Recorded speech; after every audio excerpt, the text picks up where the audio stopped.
They say a mother's intuition is never wrong, but what they don't tell you is that sometimes you ignore it because the truth is too painful to face.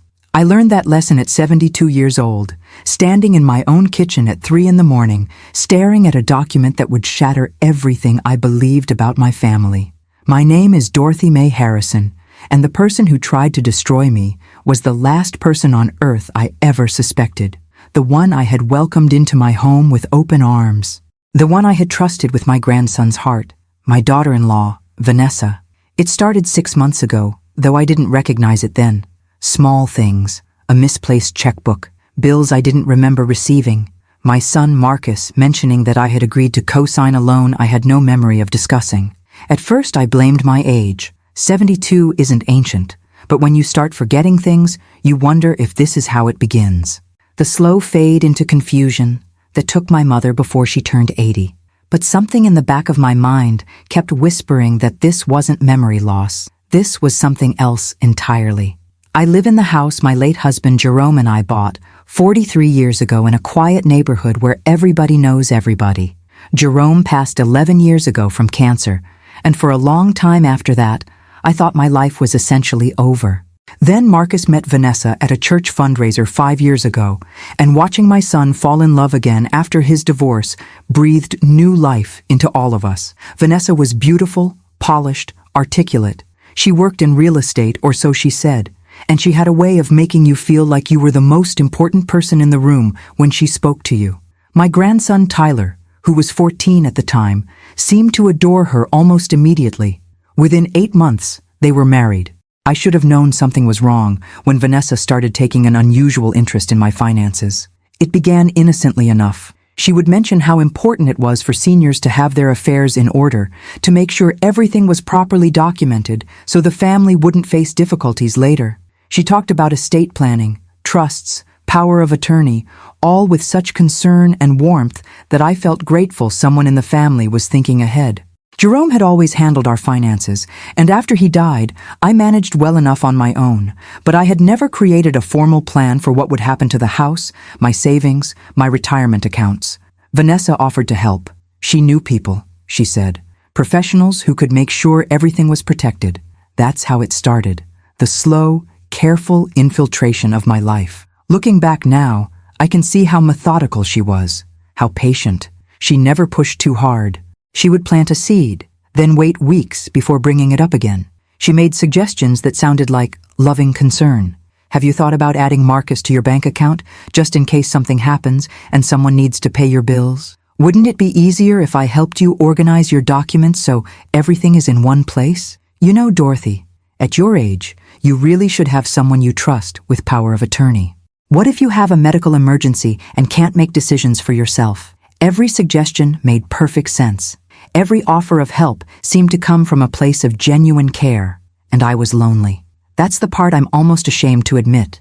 After Jerome died, the house felt too big, too quiet. Marcus and Vanessa lived 30 minutes away, and Tyler was busy with school and friends. Having Vanessa come over regularly to help me sort through paperwork, to take me to appointments, to sit and have coffee and talk about family plans, it made me feel less alone. She became the daughter I never had, or so I thought. The first time I felt genuine alarm was 3 months ago. I had gone to the bank to withdraw money for a church donation, and the teller, a young woman I had known for years, gave me an odd look when she processed the transaction. She hesitated, glanced at her computer screen, then asked if I was aware that there had been several large withdrawals from my savings account over the past 2 months. My heart skipped. Large withdrawals? I asked. How large? She lowered her voice and told me that over $23,000 had been withdrawn in 4 separate transactions, all of them authorized with my signature and my PIN. I felt the floor tilt beneath me. I had not made those withdrawals. I was certain of it. But the teller showed me the records, and there, clear as day, was my signature on each authorization form, my handwriting, my PIN, which I had never shared with anyone, except a cold realization washed over me. I had written my PIN on a slip of paper months earlier when Vanessa had offered to deposit a check for me while I was recovering from a bad cold. She had said it would save me a trip to the bank. I had trusted her, and she had kept that information. I confronted Marcus that evening. I was shaking when I called him, my voice barely steady as I explained what the bank teller had told me. Marcus sounded confused, then defensive. "Mom, are you sure you didn't withdraw that money yourself and just forgot?" he asked. "Have you been feeling okay? Maybe we should take you to the doctor." The words stung. My own son was questioning my mental capacity rather than considering that something might be wrong. I insisted I hadn't made the withdrawals, but Marcus only grew more concerned about my memory. Vanessa got on the phone then, her voice dripping with sympathy. "Dorothy, honey, I know this must be frightening, but memory issues are nothing to be ashamed of. We'll figure this out together. Let me come over tomorrow, and we'll go through everything." She came over the next day with a folder full of documents, bank statements, receipts, transaction records. She sat across from me at my kitchen table, her expression patient and kind, and she walked me through each withdrawal. "Do you remember this one, Dorothy?" she asked, pointing to a date in June. "That was when you told me you wanted to give Marcus money to help with Tyler's summer camp. And this one in July? You said you wanted to set aside money for Christmas gifts early this year." She had an explanation for every transaction, every withdrawal, and she had notes, written in what looked like my handwriting, documenting each decision. I stared at those notes, my mind reeling. Had I really forgotten all of this? Was I losing my grip on reality? Vanessa reached across the table and squeezed my hand. "It's okay," she said softly.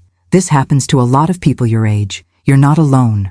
We're going to make sure you're taken care of." That's when she suggested that maybe it would be safer if she had power of attorney over my finances. "Just to make sure nothing falls through the cracks," she explained. "Just to protect you." I didn't sign the papers that day. Something inside me, some stubborn, defiant instinct, refused to let go of control. I told her I needed time to think about it. She smiled, kissed my forehead, and told me to take all the time I needed. But over the next few weeks, the pressure intensified. Marcus started calling more often, expressing worry about my living alone. Tyler mentioned during a visit that Vanessa had said I was having trouble managing things. Even my neighbor, sweet Mrs. Patterson, mentioned in passing that Vanessa had told her I was struggling with my memory. The narrative was being built around me. The story of Dorothy Mae Harrison, the elderly woman losing her mind, was being written by someone else. Then came the night that changed everything. I couldn't sleep. It was just after 2 in the morning, and I had gotten up to make tea, hoping it would calm the anxiety that had been gnawing at me for weeks. As I stood in the kitchen waiting for the water to boil, I noticed my purse sitting on the counter where I had left it earlier. Something about it looked different, disturbed. I opened it and realized my house keys were not on the ring where I always kept them. My spare key, the one I kept in a kitchen drawer for emergencies, was also missing. My pulse quickened. I went to the front door and checked the lock. It was secure. I checked the back door, also locked, but the keys were gone. I searched the entire house, growing more frantic with each empty drawer, each turned-out coat pocket. Finally, at nearly 3 in the morning, I decided to check the small filing cabinet in my bedroom where I kept important documents, birth certificates, property deeds, insurance policies. My hands were shaking as I unlocked the cabinet.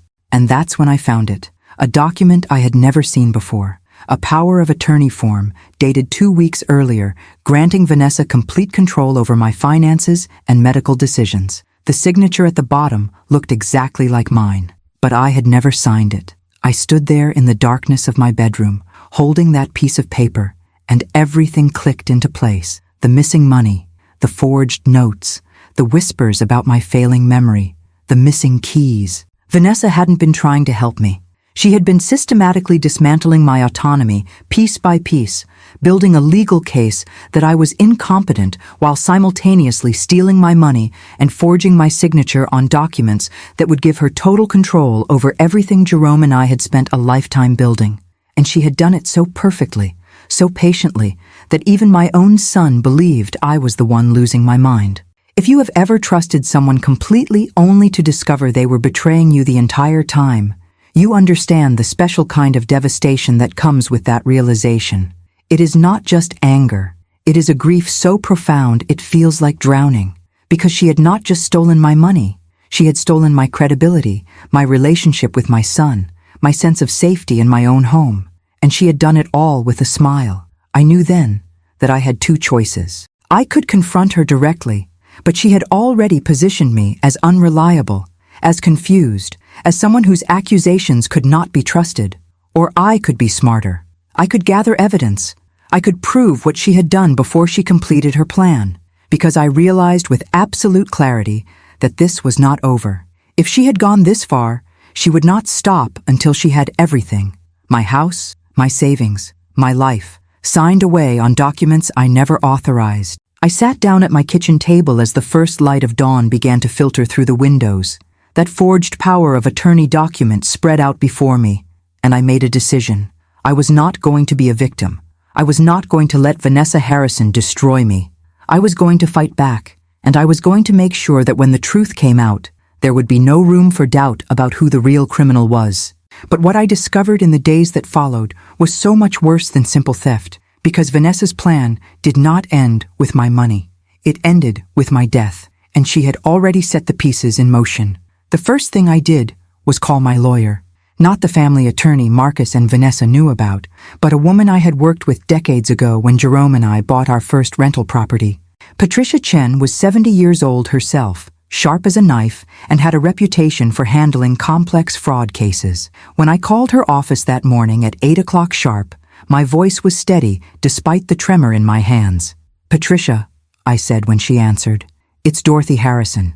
I need your help, and I need you to keep this completely confidential, even from my son." There was a pause. Then Patricia's voice came back firm and clear. "Come to my office today. Don't tell anyone where you're going." I took a taxi, something I rarely did, because I realized that Vanessa might be tracking my car. That thought alone, that my daughter-in-law might have put some kind of monitoring device in my vehicle, made my skin crawl. But nothing surprised me anymore. When you discover that someone has been forging your signature and stealing your money for months, you start to see the whole picture differently. Every kind gesture becomes suspect. Every offer of help looks like a trap. Patricia's office was in a modest building downtown, away from the glossy corporate towers where the family lawyer worked. She met me at the door herself, ushered me into her private office, and closed the blinds. Then she sat across from me, folded her hands on her desk, and said, "Tell me everything." So I did. I told her about the missing money, the forged documents, the systematic campaign to paint me as mentally incompetent. I showed her the power of attorney form I had found. Patricia examined it carefully under a magnifying lamp, her expression growing darker with each passing moment. "This is sophisticated," she said finally. "The signature is nearly perfect. Most people wouldn't question it, but there are tells. The pressure points are inconsistent with natural handwriting. This was traced, probably using a lightbox or digital overlay." She looked up at me, her eyes serious. "Dorothy, whoever did this has done it before. This is not amateur hour. This is someone with experience in document forgery." My stomach turned. "You're saying Vanessa has done this to other people?" Patricia leaned back in her chair. "I'm saying this level of skill doesn't develop overnight. We need to move carefully. If she realizes you're on to her, she might accelerate her plans or destroy evidence." Over the next week, Patricia and I worked in secret. She hired a private investigator, a former police detective named Raymond Cole, who specialized in financial crimes. Raymond was in his 60s, methodical and patient, exactly what we needed.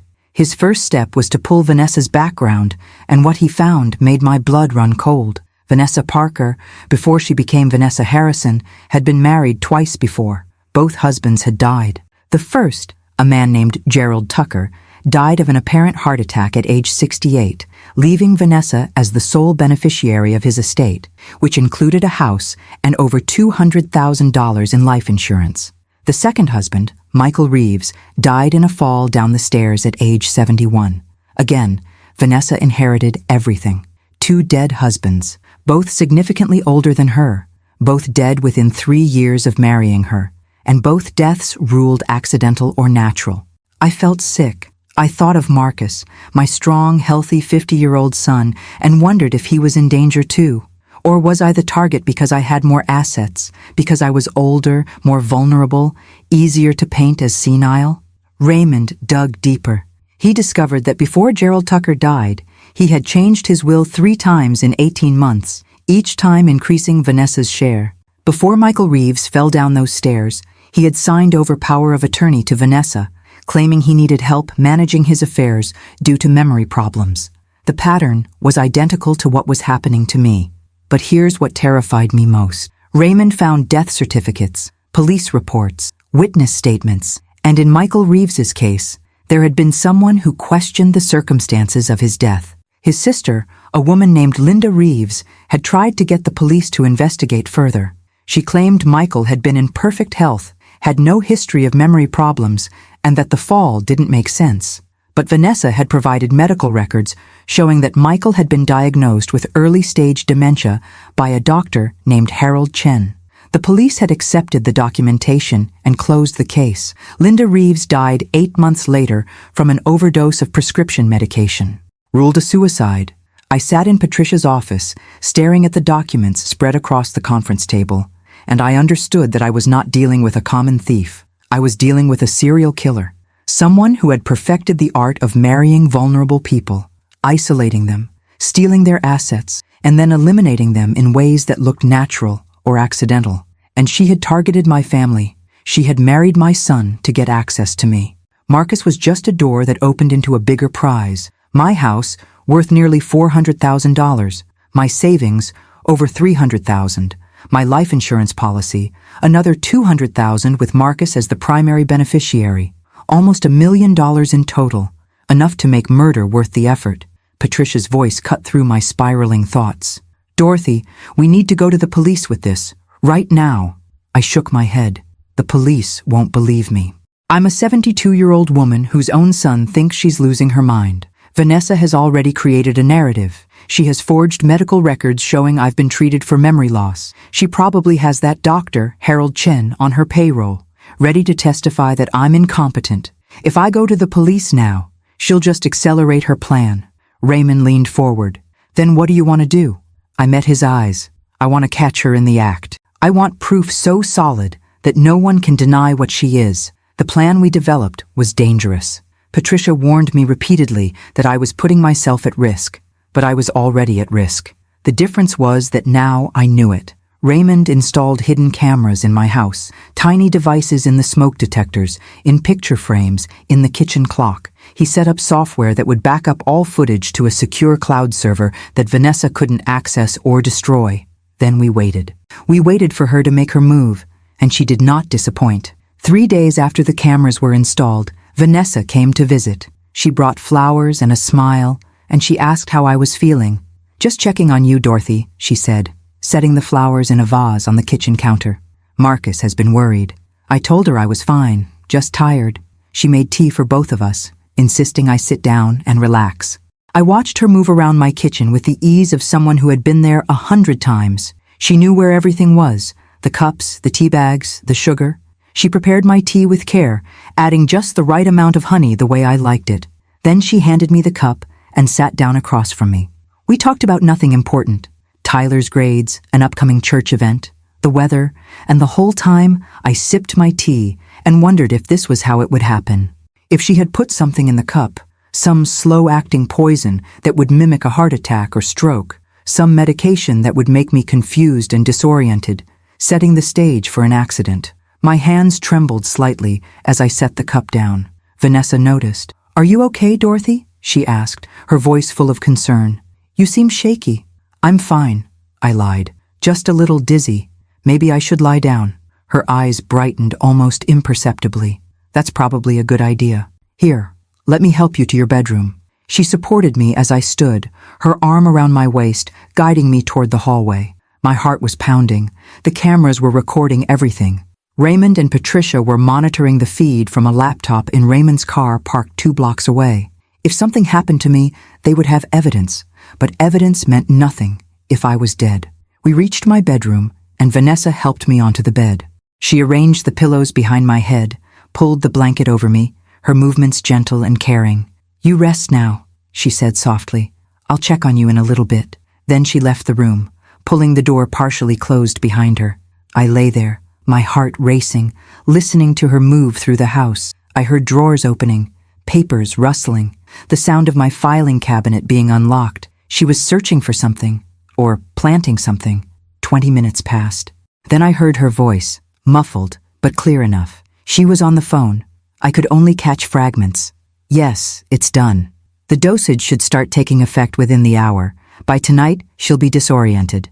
Tomorrow we can call Marcus and tell him she's getting worse. He'll agree to the care facility. Once she's there, we have 30 days to finalize everything. My entire body went rigid. Care facility. She was planning to have me institutionalized. Once I was locked away in a memory care unit, she could do whatever she wanted with my assets. She could sell my house, drain my accounts, and no one would question it because I would be officially declared incompetent.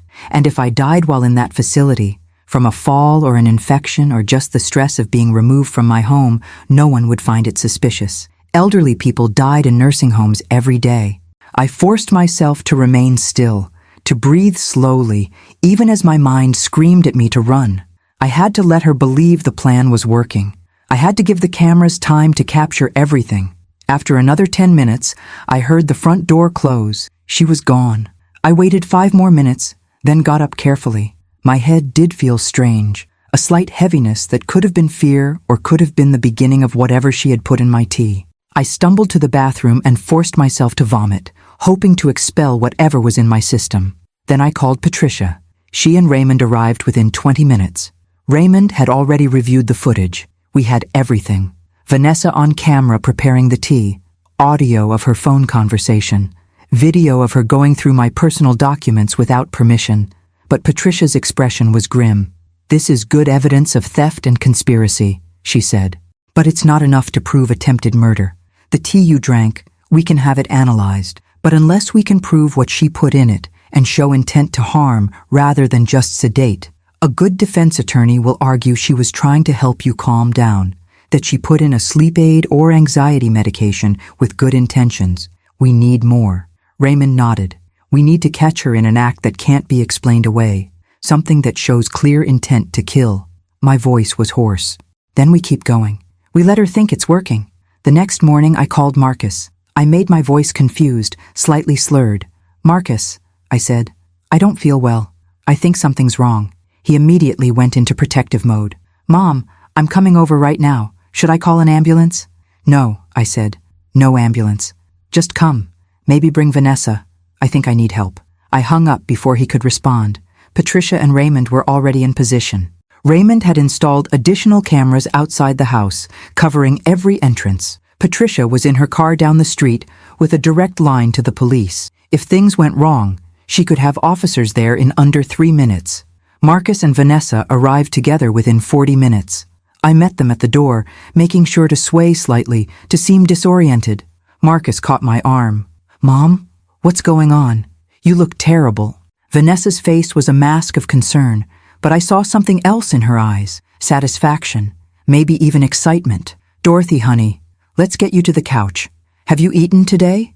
Do you remember what day it is?" I let them guide me to the living room. I answered their questions poorly, deliberately confusing days and times. Marcus looked genuinely frightened. Vanessa looked like she was watching her plan unfold perfectly. "Marcus," Vanessa said quietly, "I think we need to call Dr. Chen. This is serious. She might be having some kind of neurological event." Marcus pulled out his phone immediately. "Wait," I said, grabbing his hand. "Please, I just need to rest. I trailed off, letting my eyes lose focus. Vanessa exchanged a glance with Marcus. "Marcus," she said firmly, "go make the call. I'll stay with her." As soon as Marcus left the room, Vanessa's expression changed. The concern vanished, replaced by something cold and calculating. She leaned close to me, her voice dropping to a whisper. "It's almost over, Dorothy. Soon you won't have to pretend anymore. You won't have to worry about anything at all." Then she reached into her purse and pulled out a small prescription bottle. The label said it was my medication, the blood pressure pills I took daily. But I recognized what she was doing. She was going to give me something else, disguised as my regular medication. Something that would cause a real medical crisis this time. Something that would justify hospitalizing me, maybe even something that would kill me and look like a natural deterioration of my health. She opened the bottle and shook 2 pills into her palm. "Here," she said, her voice loud enough for Marcus to hear from the other room. "Let me get you your medication, Dorothy. You missed your morning dose." She held the pills out to me, along with a glass of water that had been sitting on the side table. "Take these," she said. "They'll help you feel better." And in that moment, I had to make a choice. If I took the pills, I might be seriously harmed or killed before help could arrive. If I refused, I would blow my cover and Vanessa would know I was onto her. The cameras were recording. Patricia was listening. But none of that mattered if I was dead. I reached for the pills, my hand trembling. Vanessa smiled, that warm, caring smile that had fooled me for so long. "That's it," she said softly. "Just take them and everything will be fine." I brought the pills to my lips. Then I heard Marcus's voice from the hallway. "The doctor wants me to bring her in right away. He can see her in 30 minutes. Vanessa's expression flickered with annoyance. She hadn't wanted me to see a real doctor. Not yet. Not until the pills had done their work. In that split second of her distraction, I let the pills drop from my hand onto the couch cushion beside me, out of her line of sight. I brought the empty hand to my mouth and pretended to swallow, taking a sip of water. Vanessa watched me closely, then seemed satisfied. "Good," she said. "Now rest for a few minutes before we go." But I knew I couldn't go to see Dr. Chen, Harold Chen, the doctor who had provided false medical records for Michael Reeves, the doctor who was almost certainly part of Vanessa's operation. If I got in that car with them, if I went to that office, I might never come home. And that's when I realized that Vanessa had been even smarter than I thought, because the pills, the tea, the carefully constructed decline, none of it was meant to kill me quickly. It was meant to get me alone with her and a corrupt doctor who would declare me incompetent, who would recommend immediate institutionalization, who would be a witness to my deteriorating mental state. And once I was in that facility, with Vanessa holding legal power of attorney, my death would be easy to arrange. An overdose of medication, a fall in the bathroom, a heart attack brought on by the stress. Marcus came back into the room, his face lined with worry. "Mom, can you stand? We need to get you to the car." I looked at my son, this man I had raised, who had no idea that his wife was a monster, and I knew I couldn't protect him anymore by staying silent. If I got in that car, I would be putting myself completely in her hands. But if I revealed what I knew now, before we had undeniable proof of attempted murder, Vanessa might escape justice. She was too smart, too prepared. She had backup plans and alibis and forged documents. I needed her to make a mistake, a real one she couldn't talk her way out of. So I made a decision that terrified me to my core. I would get in the car. I would go to Dr. Chen's office, but Patricia and Raymond would follow us, recording everything, and I would be wearing a wire. If Dr. Chen tried to inject me with something, if Vanessa attempted anything in that office, we would have audio and video proof. It was the only way to end this, the only way to protect Marcus and Tyler from what Vanessa really was. Marcus helped me to my feet. Vanessa took my other arm. And as we walked toward the front door, I felt the small recording device Raymond had taped to my chest that morning, hidden beneath my blouse, capturing every word, every breath. We stepped outside into the bright afternoon sun, and I thought about all the people Vanessa had done this to before. Gerald Tucker, Michael Reeves, Linda Reeves, who had tried to expose her. How many others had there been? How many families had she destroyed? As Vanessa guided me toward her car, her hand firm on my elbow, I realized I was about to become either her next victim or the one who finally stopped her. And I had no idea which it would be. Because what I didn't know, what I couldn't have known, was that Vanessa had already anticipated that someone might be watching. She had already prepared for the possibility that I might fight back. And the real trap, the one that would leave me helpless and alone with no way to call for help, was waiting for me inside Dr. Chen's office. A place where the cameras couldn't follow, where no one could hear me scream. The drive to Dr. Chen's office took 17 minutes. 17 minutes during which I sat in the back seat of Vanessa's car, Marcus in the passenger seat, and tried to control my breathing. The recording device pressed against my chest felt like it was burning through my skin. I kept thinking about Patricia and Raymond somewhere behind us, following at a distance, and I prayed they wouldn't lose us in traffic. I prayed that the wire would keep working. I prayed that I would live to see the sun set tonight. Marcus kept turning around to check on me, his face tight with worry. "You're going to be okay, Mom," he said. "Dr. Chen is excellent. He'll figure out what's going on." I wanted to scream at him. I wanted to tell him that Dr. Chen was part of this, that his wife was planning to kill me, that everything he believed about Vanessa was a lie. But I couldn't.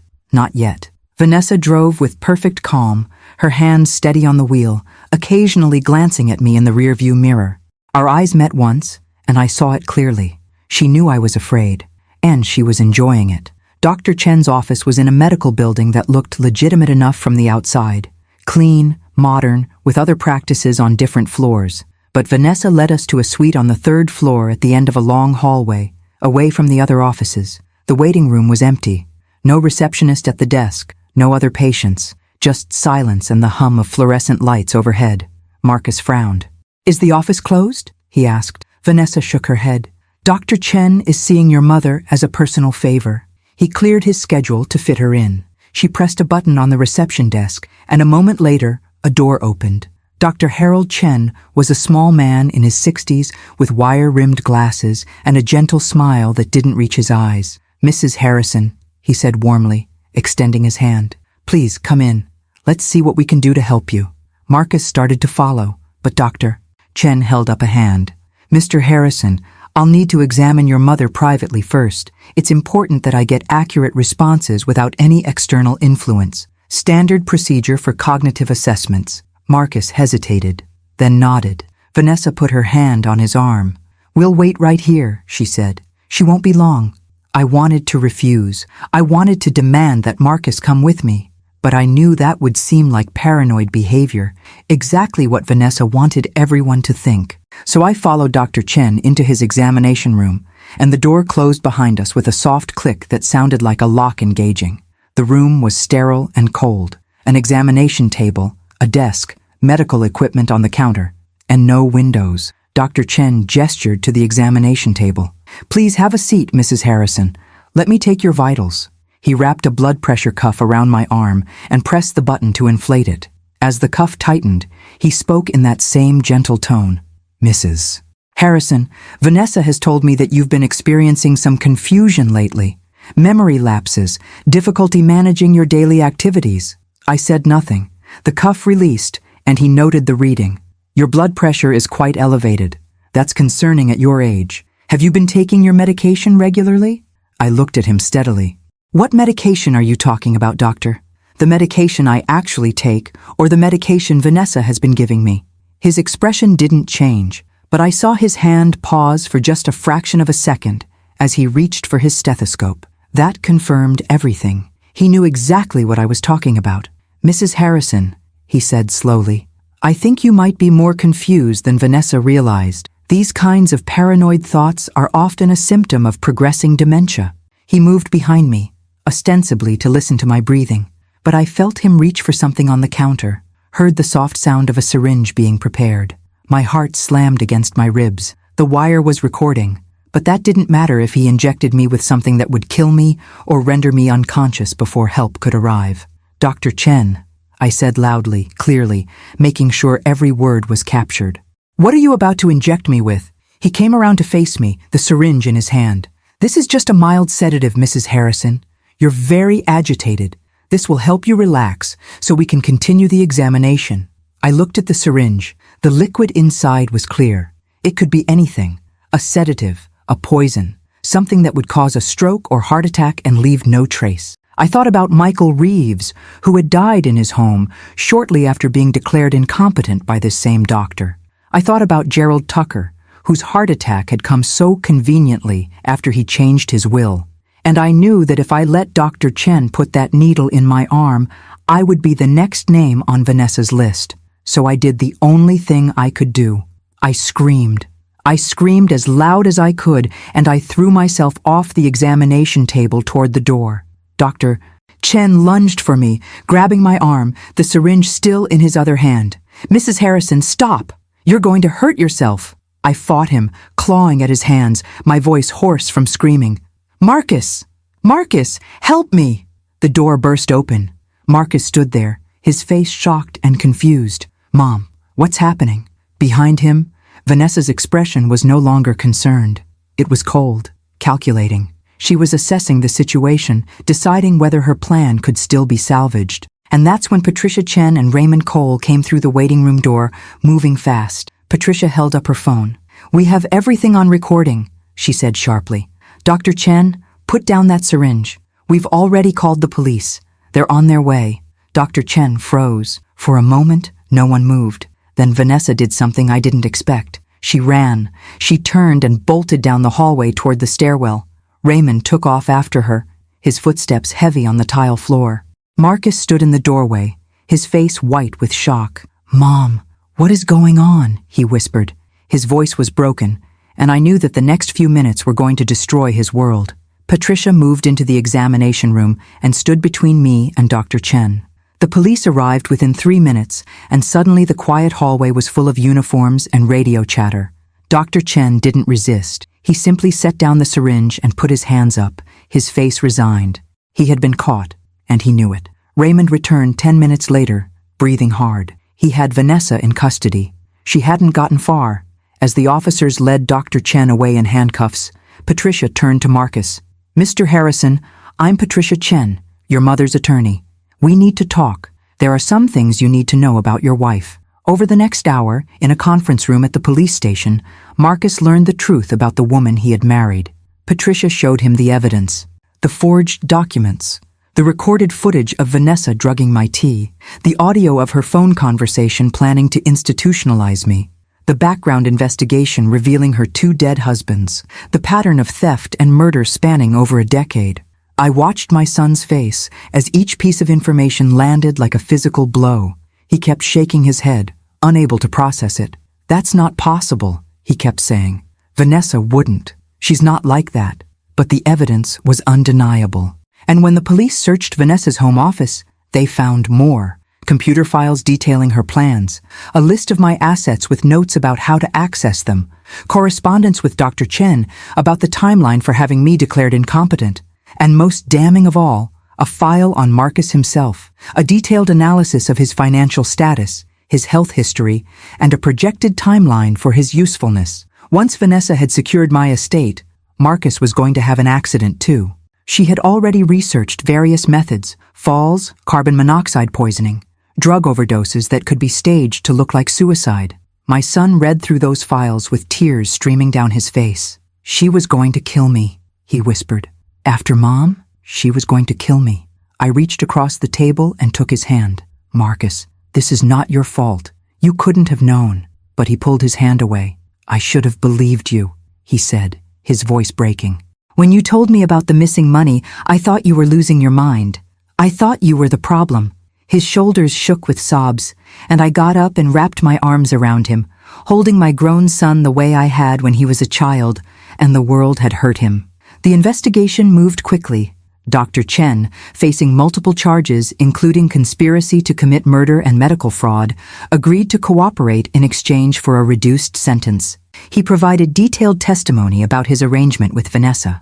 She had paid him $50,000 over 3 years to provide false medical records, to diagnose her victims with dementia or other cognitive disorders, and to help her establish legal control over their affairs. He admitted that the syringe he had prepared for me contained a drug that would have caused a massive stroke. It would have killed me within hours, and the death would have appeared natural given my age and the false medical history he had created.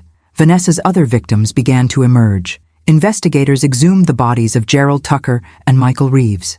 Toxicology reports, more advanced than what had been available years earlier, revealed traces of poisons in both men. Poisons that mimicked natural causes but left microscopic signatures.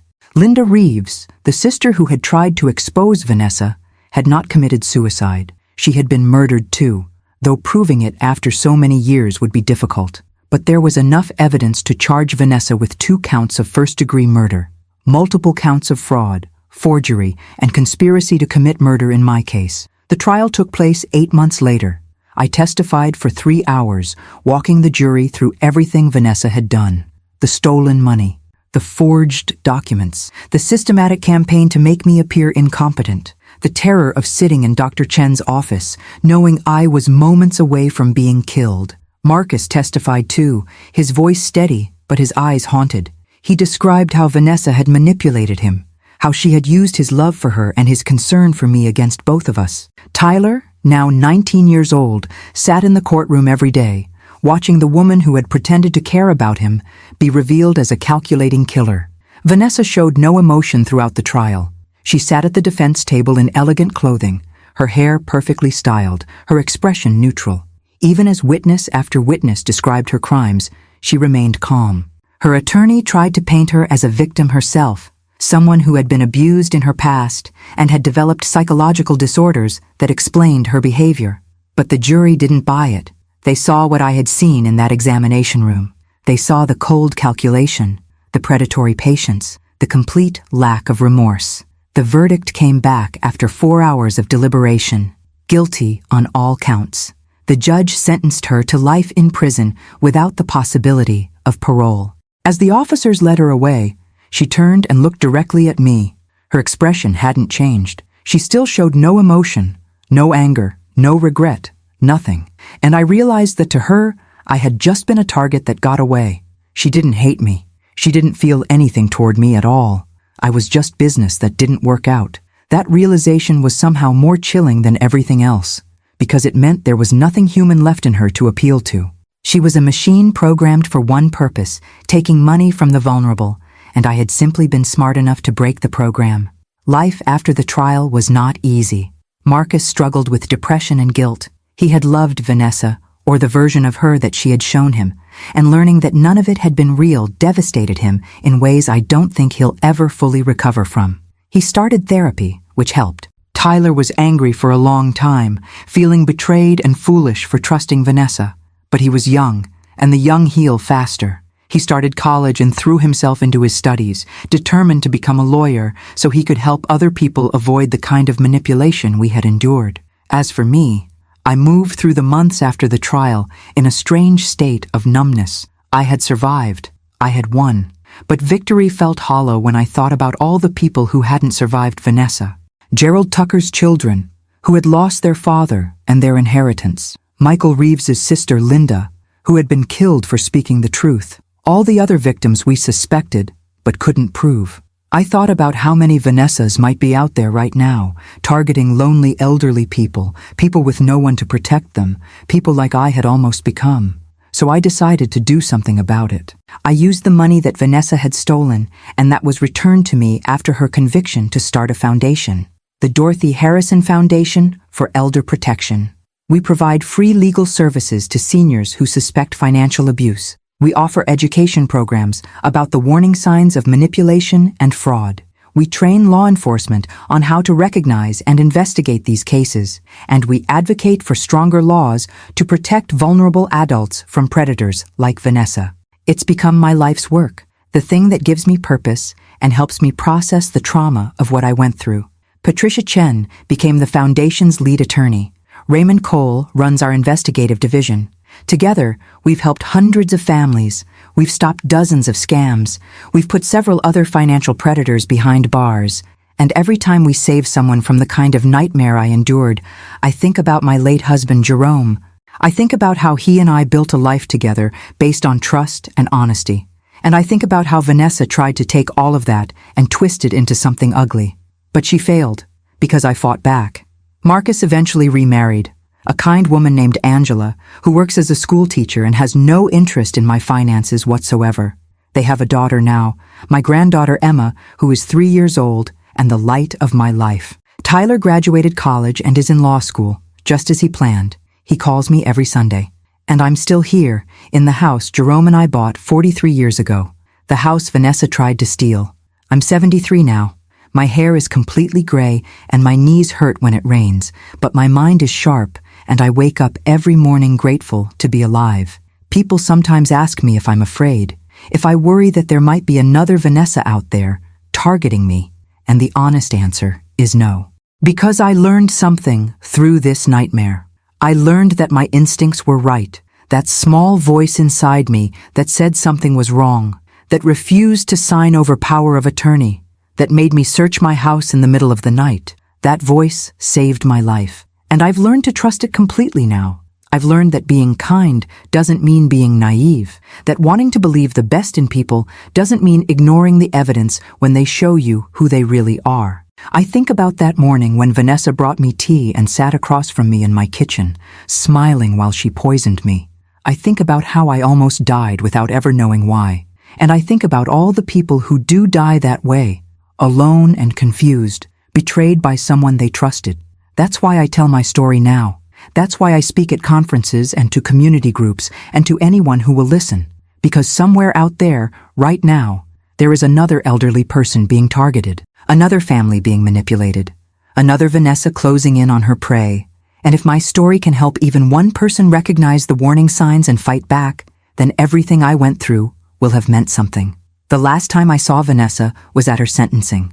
As they led her away, I felt no satisfaction, no triumph, just a deep, overwhelming sadness for all the lives she destroyed and all the years she'll spend behind bars, never understanding that what she did was wrong. Because I don't think she does understand. I don't think she's capable of it. And that's the most frightening thing of all. The idea that someone can look that human, can smile and laugh and cry and seem to care, and yet be completely empty inside. A perfect mimic with nothing behind the mask. But I survived her. I outwitted her. And in doing that, I discovered something about myself I never knew. I'm stronger than I thought, braver than I believed, and I'm not done yet. Not by a long shot. Because every day I'm alive is a day I can use to protect others from the predators who hide behind kind smiles and gentle words. Every day is a chance to honor the memory of those who weren't as lucky as me. And every day is proof that evil doesn't always win. Sometimes, if you're smart and brave and just a little bit lucky, the good guys do.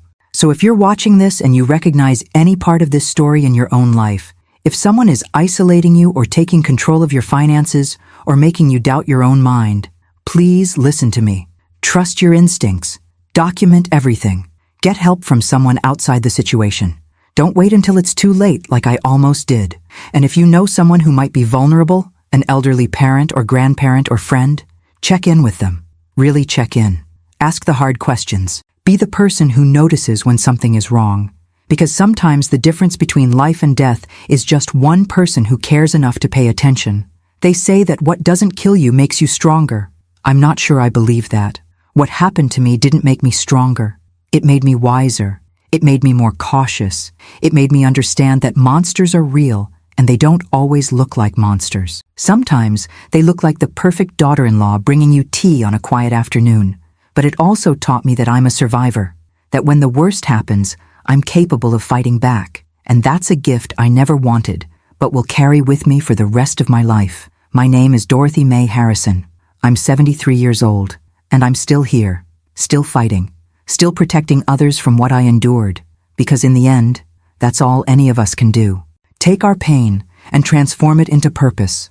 Take our fear and transform it into courage. And take our stories, no matter how dark they are, and share them so that others might be saved. If this story has touched you, if it's made you think about the elderly people in your life, or made you more aware of the dangers that exist, please share it. Subscribe so you can hear more stories like this. Comment below and tell me where you're watching from, and whether you've ever encountered someone who seemed too good to be true. Because the more we talk about these predators, the harder it becomes for them to operate in the shadows, and the more people we can save. Thank you for listening to my story. Thank you for caring. And remember, if something feels wrong, it probably is. Trust yourself. Your life might depend on it.